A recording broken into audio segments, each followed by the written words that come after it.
Good morning. I'm Christina, mom of two type 1s on Twitter and author of StickWithItSugar.com. Uh, this is my DSMA December blog carnival submission, year 2012 in review.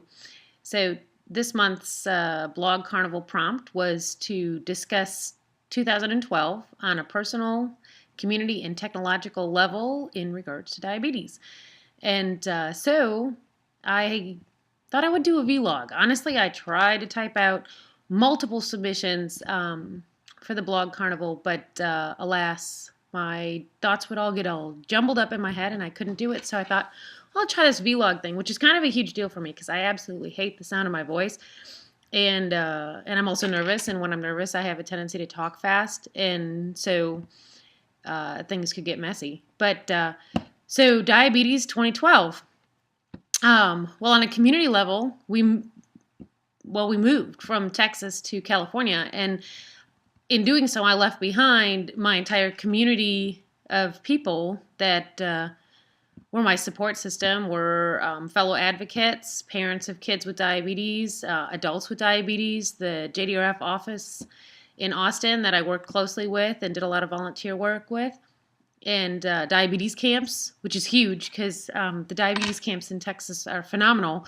There's one, the Texas Lions Camp, you have to be a resident of Texas to attend, and it's like free of charge for the kids to go, and it's a 6-night sleepover camp that's funded by Lion sponsors, and it's an amazing opportunity for kids with diabetes to attend that camp. And my daughter had attended 3 years, and my son attended for the first time this year. It's a crazy week for me because I miss my kids and I worry constantly. They have a blast.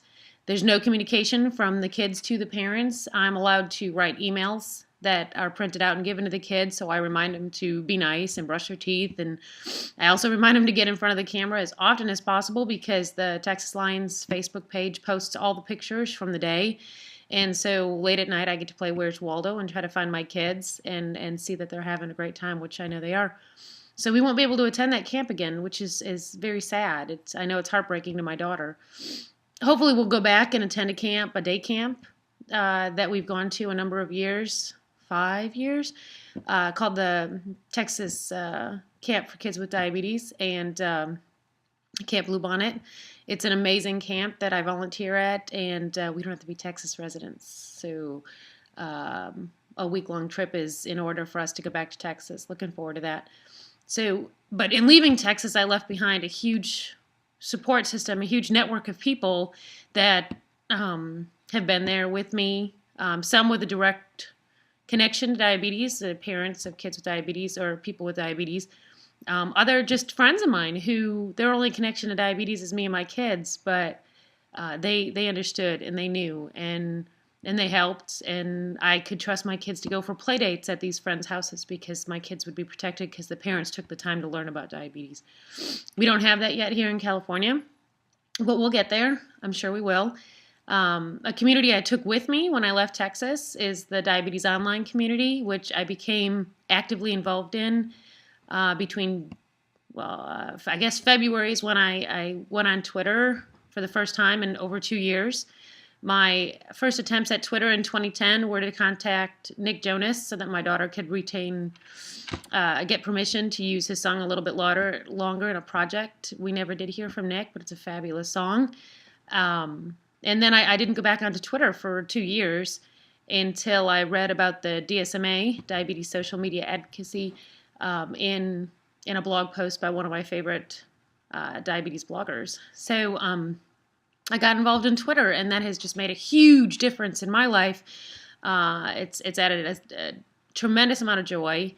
It has been it's just been a godsend for me, knowing that there's a huge community of people out there who understand, who know, and are always willing and able to offer hugs and knowledge and laughs. And even when everyone stateside or in Canada is sound asleep at night and I'm up waiting on blood sugars, there's people in Australia there to offer hugs and laughter and support, which is great. So The diabetes online community obviously is everywhere, so that came with me, and that's made a world of difference for us getting adjusted here in California, because without having friends and family here in California that I could rely on, I've relied heavily on the diabetes online community. And so I started a blog in 2012 too, which was great. I started it in January, and I honestly didn't know that anybody would read it, and that's fine because I was mostly doing it to get thoughts out of my head. But I won't lie, I absolutely love comments, and when my blog posts are retweeted or shared with the Best Beaties blogs, that's a real treat to know that I've reached someone out there. So I've really enjoyed writing the blog. I don't write as frequently as I'd like. Hats off to all those bloggers out there who write daily. That's amazing, and you seem to never run out of stuff to write about, and it never is boring, and it's always informative or funny or just supportive. And writing every day, it's amazing. And a lot of these bloggers that write every day, they have kids, they have jobs outside the diabetes world, or some in the diabetes world, but they're not just bloggers. So it's amazing to watch these people continuously provide that information on their blogs and do so well with it. So thank you to all of those bloggers out there who blog about diabetes or other chronic illnesses, because being part of the DOC and on Twitter has also introduced me to a number of other phenomenal individuals that may not have a direct link to diabetes, other than being friends with people that have a link to diabetes, but they have other chronic illnesses that they share with the world, whether it be asthma or Crohn's or lupus or a plethora of other chronic illnesses that we all need a cure for. And these are some amazing people that I wouldn't have gotten to know without the DOC. So that's the community part. So technological part. Well, my being here in California did provide an opportunity for both my kids with type 1. I am a mom of 2 kids with type 1. You didn't know that.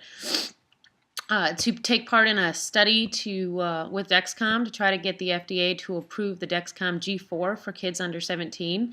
That was an amazing week of our lives. Each kid wore 2 sensors and carried 2 transmitters, or carried 2 receivers, and the accuracy is just phenomenal. I mean, phenomenal. And I got the best sleep, because as a parent with kids with diabetes, sleep is what eludes me most frequently.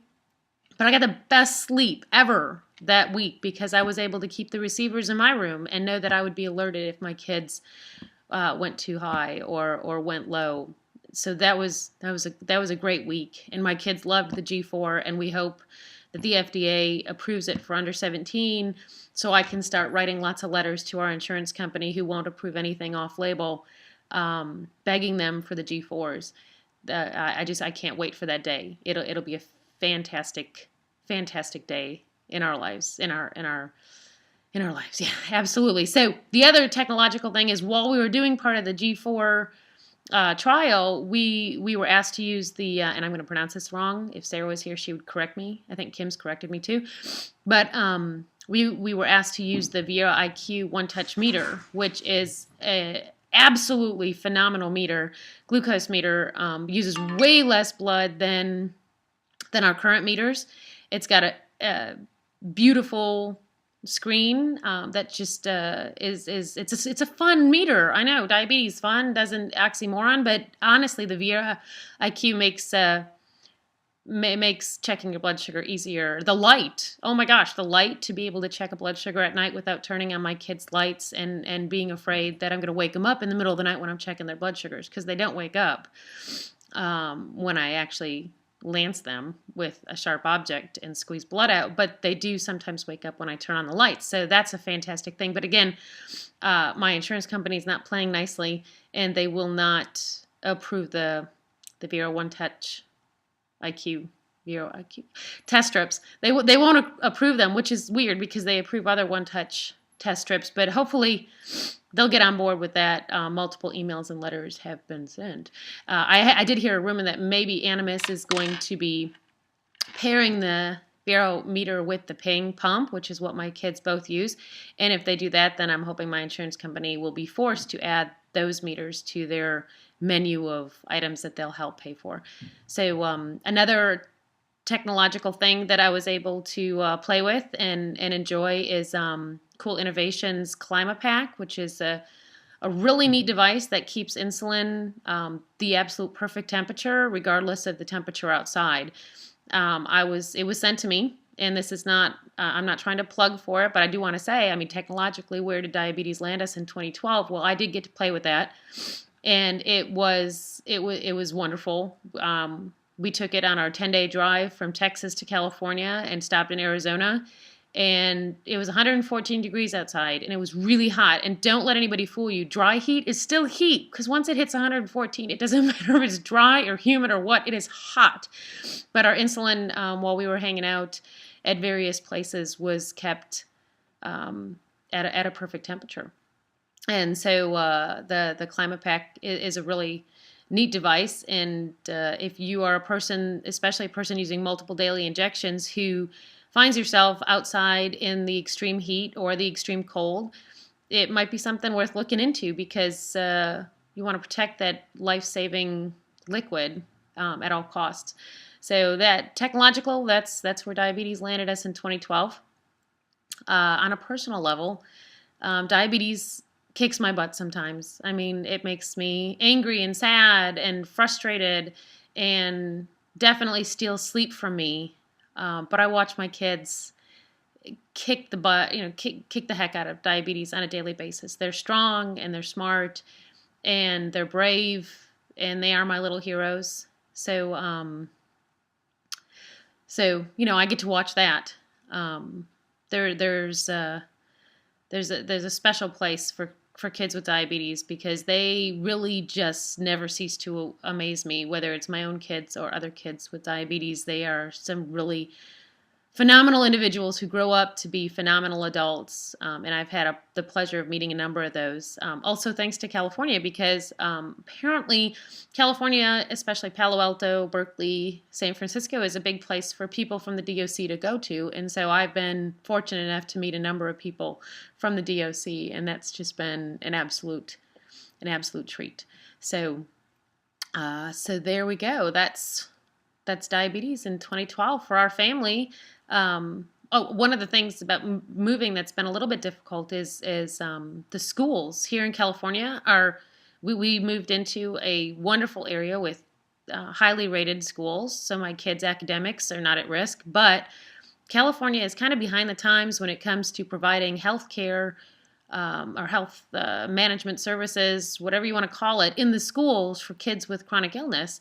Most of the schools do not have nurses on staff.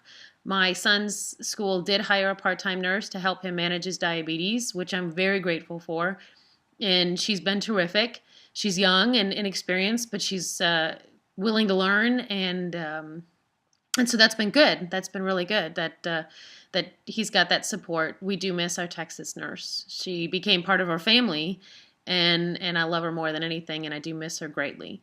So my daughter in middle school, she does not have to have a nurse. She's very independent. She's very responsible.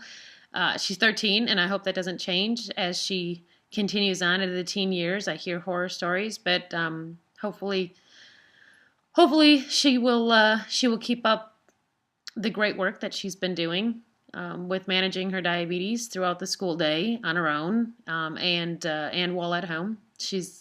She's really quite an amazing individual. Both my kids are. So lastly, the only other thing that 2012 brought us was not great. It was the results of my middle child's TrialNet test that identified him as being positive for all the antibodies that are most commonly found in people with diabetes. And that having that knowledge, it helps us try to plan for the future. And my son is eligible for a TrialNet study, which is incredibly extensive study. It's not a show up every 3 months kind of study. It's an incredible extensive study, which will take away a lot of time from our family for a short period, but a lot of time in that period. And it's invasive a little bit, but we're considering it. And We're going to probably make a decision after the new year. We don't want to end up 4 years from now, 5 years from now, 10 years from now with him being diagnosed and us saying, well, we maybe could have done something, but we didn't. So we're definitely considering that. Well, that's it. That's my diabetes social media advocacy December blog Carnival post via vlog. Hopefully you were able to sit through it without absolutely hating my voice as much as I do.